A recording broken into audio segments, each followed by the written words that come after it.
Hello, good evening. कैसे हो आप सभी? आई होप सब एकदम बढ़िया होंगे और मस्त तरीके से अपनी पढ़ाई कर रहे होंगे।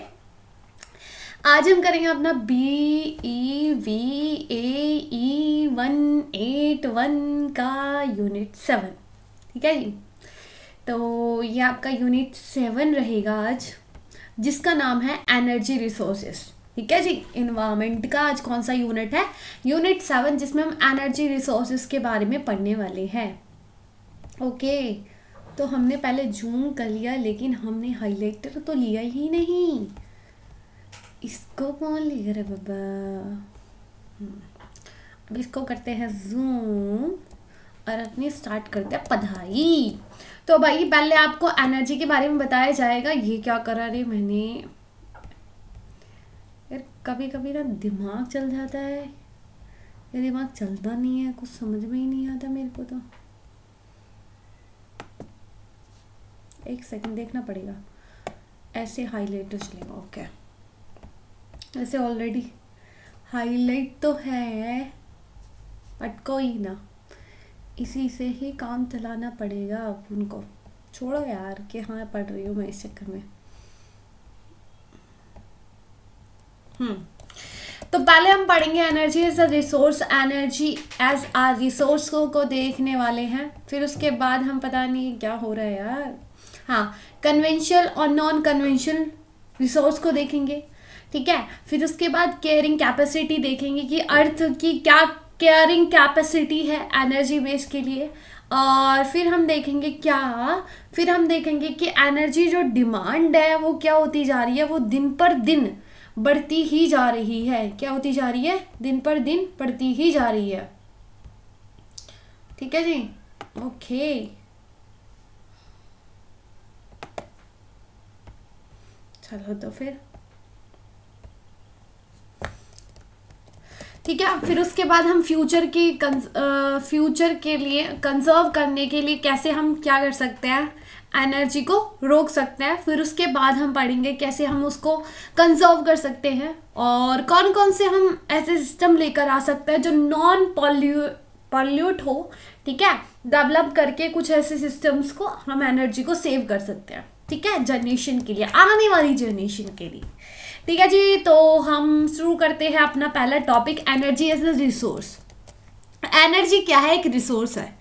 अगर हम बात करें एनर्जी की, जो डिमांड है वो हर 14 साल क्या हो रही है? बढ़ती जा रही है।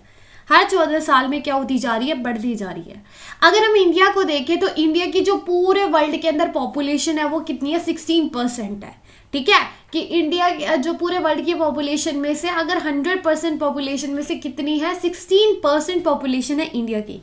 लेकिन इंडिया रफली 3% क्या करता है? एनर्जी प्रोड्यूस करता है। ठीक है, पॉपुलेशन 16% है, लेकिन एनर्जी कितना प्रोड्यूस कर रहे हैं? 3%। ये क्वेश्चन आ सकता है, तो इसको देखो। लेकिन अगर हम कंपैरिजन देखें यूएसए का, यूएसए की पॉपुलेशन है 6%, जहां पे इंडिया की है 16, तो यूएसए की है 6%। लेकिन वर्ल्ड के अंदर ये कितनी एनर्जी प्रोड्यूस करता है? 30%, और हम कर रहे हैं 3%। देख रहे हो, 16, 6, 3, 30 क्या चल रहा है आजकल? इंडिया कितने पीछे जा रहे हैं। ठीक है, एनर्जी के मामले में। तो एनर्जी को 2 कैटेगरी के अंदर डिवाइड किया जाता है। पहला कन्वेंशनल और दूसरा नॉन कन्वेंशनल। ये नॉन कन्वेंशनल कुछ हमारे ऐसी एनर्जीज होती है जिनको हम क्या कर सकते हैं? दोबारा से रीजनरेट कर सकते हैं। ठीक है, जैसे आज सूर्य की किरणें हैं, अगर आप उसका आज यूज करोगे, इसका मतलब ये नहीं है कि तुमको कल नहीं मिलने वाली है। ठीक है, विंड एनर्जी, अगर तुमने आज विंड का यूज कर लिया, इसका मतलब ये नहीं है कि कल नहीं मिलने वाली है। ठीक है, और कन्वेंशनल मतलब कि ऐसा नहीं है कि इतनी जल्दी वो हमको मिल जाएगी, नहीं। ये काफी मिलियंस और बिलियन ईयर्स लग जाते हैं इनको बनने में। जैसे ऑयल हो गया, कोल हो गया। अब आज तो हम अपनी गाड़ी के अंदर कोल कह रही हूँ, ऑयल डाल लेते हैं। ठीक है, लेकिन आने वाली जनरेशन के लिए तो नहीं बचेगा। ठीक है, तो इसलिए इसको बोलते हैं कन्वेंशनल और नॉन कन्वेंशनल। ठीक है, अब नॉन कन्वेंशनल रिसोर्सेज की बात करेंगे जो इजीली क्या हो जाते हैं, रीजनरेट हो जाते हैं। तो पहला है बायोमास एनर्जी। बायोमास एक इंपॉर्टेंट सोर्स एनर्जी है। क्या है? Is an important source of energy, most important fuel है पूरे वर्ल्ड के अंदर, कोल के बाद, ऑयल के बाद और नेचुरल गैस के बाद। ठीक है, मोस्ट इंपॉर्टेंट फ्यूल कौन है? बायोमास है। 3 गैसेस को छोड़कर, 3 फ्यूल को छोड़कर, पहला कोल, ऑयल, नेचुरल गैस को छोड़कर फिर हमारा कौन सा फ्यूल आता है? बायोमास। ठीक है, बायोमास हमारा कार्बन डाइऑक्साइड क्या नहीं करता, इन एटमॉस्फेयर के अंदर ऐड नहीं करता है। ठीक है, ऐड नहीं करता है। अगर हम बात करें रूरल हाउस होल्ड के अंदर 15%, ठीक है, सॉरी रूरल हाउस होल्ड 90% क्या करती है? बायोफ्यूल का यूज करती है। ठीक है, और सॉरी बायोमास फ्यूल का यूज करती है, और 15% रूरल हाउस होल्ड यूज करते हैं किसका? बायोमास फ्यूल का। ठीक है, फिर उसके बाद इतना देख लिया, और हम एक टेक्नोलॉजी भी यूज कर सकते हैं जिससे हम एनर्जी जनरेट करने के लिए हम एक टेक्नोलॉजी का यूज कर सकते हैं जिसका नाम है बायोमास गैसीफियर। ठीक है, देन उसके बाद ये है आपका गैसीफियर। अब इसके बाद आती है आपकी सोलर एनर्जी। सोलर एनर्जी सबको पता है, जो सन से हमको एनर्जी मिलती है उसको बोलते हैं सोलर एनर्जी। ये नॉन पॉल्यूटिंग होती है, ऐसा नहीं है कि आपके वातावरण को खराब करती है, नहीं भाई। ठीक है, तो हम क्या कर सकते हैं, वाटर को हीट करने के लिए इस एनर्जी का यूज कर सकते हैं। ठीक है, सोलर एनर्जी का यूज कर सकते हैं, और रेफ्रिजरेटर को भी यूज करने के लिए हम सोलर एनर्जी का यूज कर सकते हैं, देख सकते हो आप। ठीक है, फिर उसके बाद जो सोलर एनर्जी है वो क्या करती है? सोलर एनर्जी कैन यूज, हम इसका यूज कर सकते हैं किसकी हेल्प से? प्रोटोवोल्टेनिक सेल्स। ये पेपर में आ सकता है कि सोलर एनर्जी का किसकी हेल्प से हम यूज कर सकते हैं? फोटोवोल्टेनिक सेल्स। ठीक है, ये प्रोड्यूस करते हैं इलेक्ट्रिसिटी, किसके लिए? या तो आपको कोई व्हीकल ड्राइव करना है उसके लिए। ठीक है, ओके, तो कैसे आप अपने बिना हीटर के यूज करे हुए सोलर एनर्जी का यूज करके अपने रूम को गर्म कर सकते हो, अपने घर के गर्म कर सकते हो। तो इसके लिए हम सोलर हीटेड रूम के इसका यूज कर सकते हैं। ठीक है, और आपके लिए कुकर भी बना देता है सन। ठीक है, जिससे हम क्या कर सकते हैं? सन की रेस का यूज कर सकते हैं। ठीक है, और फिर हम अपना कुकर उसके अंदर डाल सकते हैं, फिर कुकर के अंदर जो चावल है वो पक सकते हैं, फिर उस पक सकते हैं तो हम उसको खा सकते हैं। ठीक है, इसके अंदर वैसे कुछ नहीं है इतना, अभी बस जो सेल मैंने बताया कितना इंडिया का पॉपुलेशन है, पॉपुलेशन अगर इसके बेस पे आता है तो पॉपुलेशन वैसे आएगा नहीं, लेकिन इंडिया कितना प्रोड्यूस करता है एनर्जी, ये क्वेश्चन आ सकता है। यूएसए कितना करता है, सबसे ज़्यादा कौन करता है, ऐसे क्वेश्चन आ सकते हैं। अब हम बात करते हैं फ्यूल सेल का। फ्यूल सेल ये इलेक्ट्रोकेमिकल डिवाइस है, इसको हम कन्वर्ट करते हैं केमिकल एनर्जी। ठीक है, ये कन्वर्ट करता है केमिकल एनर्जी डायरेक्टली किसके अंदर? फ्यूल के अंदर, जिससे हम इलेक्ट्रिसिटी और हीट बना सकते हैं। ठीक है, इलेक्ट्रिसिटी और हीट बना सकते हैं, और फिर इलेक्ट्रिसिटी बन गई और हीट बन गई तो हम इसका यूज कर सकते हैं। ठीक है जी, फिर उसके बाद वेव एंड टाइडल एनर्जी, समुद्र की लहरों का यूज कर सकते हैं। ठीक है, उनका हम क्या कर सकते हैं? यूज कर सकते हैं। देख सकते हो कैसे यूज किया जाता है। ये लहर आ रही है, ये पानी आ रहा है, यहाँ पे जनरेटर लगा के रखा है, फिर यहाँ से एनर्जी जनरेट की जाती है, इलेक्ट्रिसिटी बनाई जाती है। ठीक है जी, तो पहला एनर्जी जो प्रोजेक्ट था इंडिया के अंदर वो कहाँ पे था? त्रिवंतपुरम में था। ये याद रखना, ये क्वेश्चन आया हुआ है और ये क्वेश्चन आ भी सकता है। पहला एनर्जी वेव एनर्जी प्रोजेक्ट कहाँ पर था इंडिया के अंदर? त्रिवंतपुरम के नियर। ठीक है, विजिन जम, एक बार नाम याद देख लेना, इसका ये क्वेश्चन आया हुआ है वैसे, और मैं इसको गलत करके आई थी अपने टाइम पे, तो आपको ध्यान रखना है। ठीक है, मेजर टाइडल वेव, और ये मेरे को हमेशा याद रहने वाला है। द मेजर टाइडल पावर, ये एक और याद रखना है। और जियोथर्मल एनर्जी की बात करें तो जियोथर्मल एनर्जी ये हम क्या कर सकते हैं? ये वाटर ओशियन के अंदर होती है, पानी के अंदर होती है। यहाँ पे क्या करते हैं हम? जियोथर्मल एनर्जी को यूज करते हैं जिससे हीट बनती है, और ये यूएसए के अंदर काम में लाई जाती है। ये देख सकते हो आप, जियोथर्मल पावर है। ठीक है, ये ऐसे इसको यूज किया जाता है।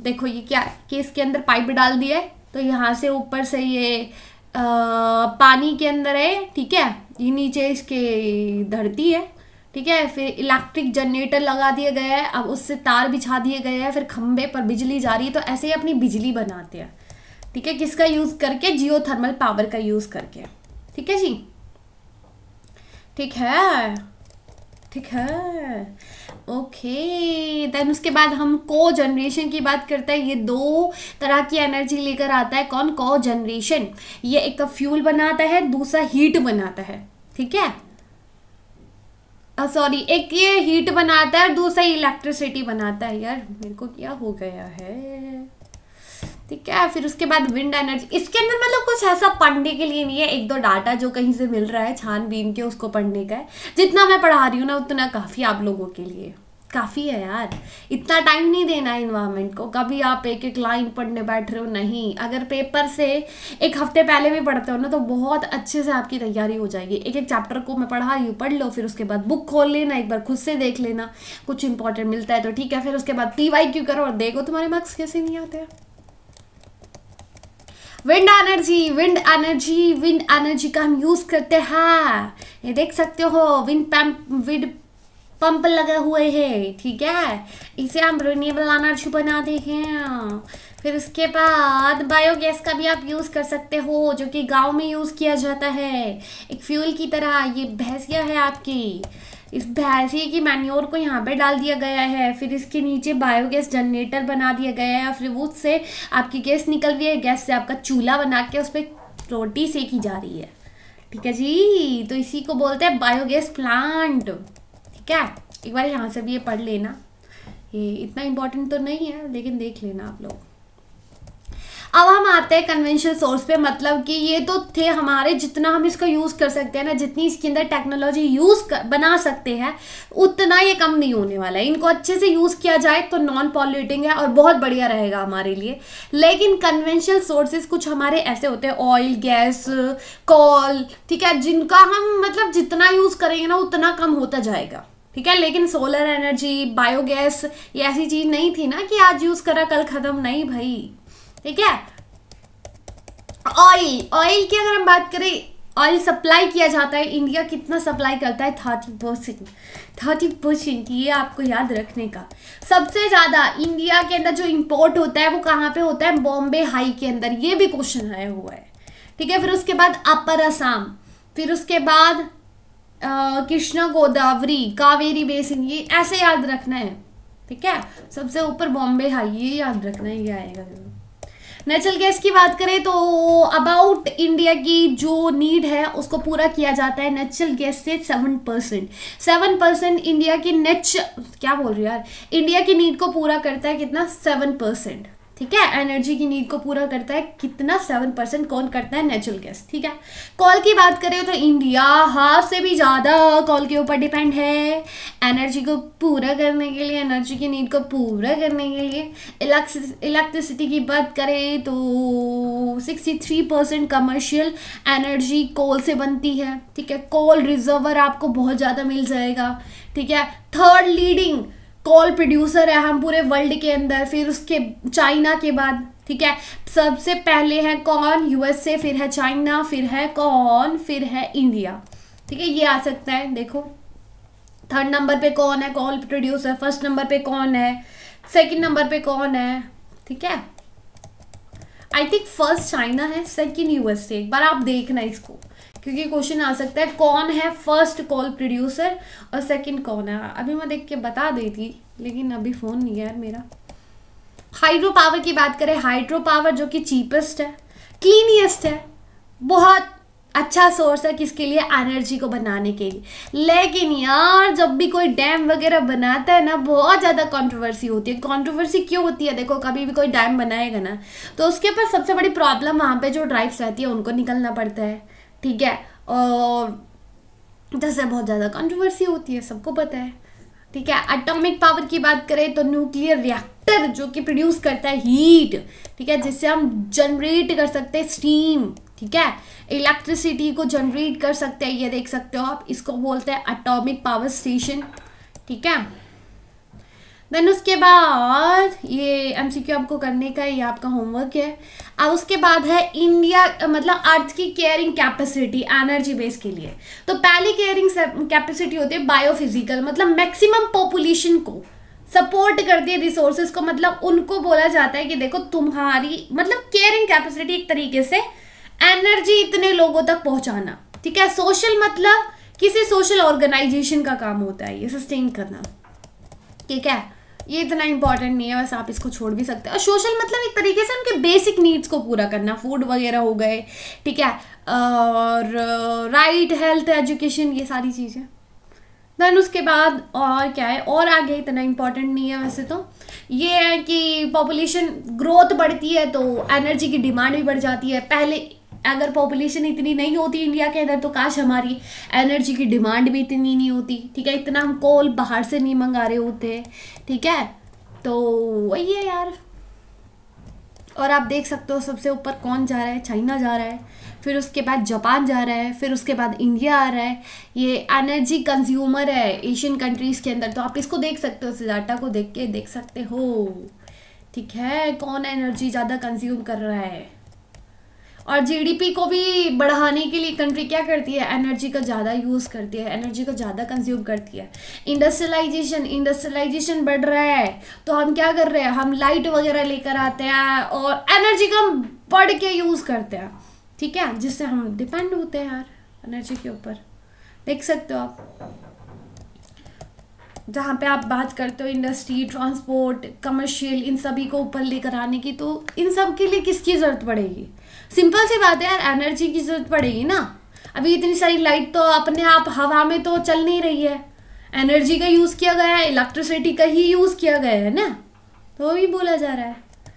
और डिमांड यहाँ पे बताया गया है कि एनर्जी की डिमांड एशियन कंट्रीज़ के अंदर, वही सिंपल सी अभी बताया, वही सारी चीज़ें। देन उसके बाद हम फ्यूचर के लिए कैसे इसको कंजर्व कर सकते हैं। भाई चूल्हा बनाओ, ठीक है। कंजर्व करने के लिए पहला आपको दिखाया जाएगा इम्प्रूव चूल्हा। अपने चूल्हे को इम्प्रूव करो, ऐसा चूल्हा लेकर आओ जो धुआं ना फैलाए, स्मोकलेस चूल्हा। ये देख सकते हो आप, स्मोकलेस चूल्हा आपको मिल जाएगा। तो आज ही इसको खरीदे और बिना धुएं के अपना खाना बनाए, ठीक है। देन उसके बाद एनर्जी फॉर्म सिटी सीवेज, आप इसका यूज़ कर सकते हो। देन इसके बाद सोलर एनर्जी का आप यूज़ कर सकते हो, जब से सबसे चीपेस्ट है, ठीक है, और इफ़िशियंट फ्यूल है। और विंड एनर्जी का ज़्यादा से ज़्यादा यूज़ करो यार, गोल का थोड़ा कम यूज़ करो। आने वाली जनरेशन वरना आपको बहुत बहुत बहुत बहुत बहुत बुरा बोलने वाली है, तो उनके लिए थोड़ा बहुत बचा के रखो। तो इतना ही था आज का चैप्टर, आई होप आपको समझ में आया होगा। और ये समरी एक बार पढ़ लेना, समरी में से काफ़ी क्वेश्चन बन जाता है, ठीक है। तो इतना ही था आज के लिए। सो बाय, टेक केयर, अपना ध्यान रखें, ख्याल रखें। और आपको ये PDF चाहिए तो आपको टेलीग्राम पे मिल जाएगी, अभी डाल दूंगी टेलीग्राम पे, दिक्कत मत लो, क्लास के लिंक के बाद। और क्या बोलने का है, और ये क्या हो गया, एक सेकेंड यार, और कुछ नहीं, ऐसे ही पढ़ते रहे, आगे बढ़ते रहे, अपना ध्यान रखें और ख्याल रखें। Bye, take care, all the very best.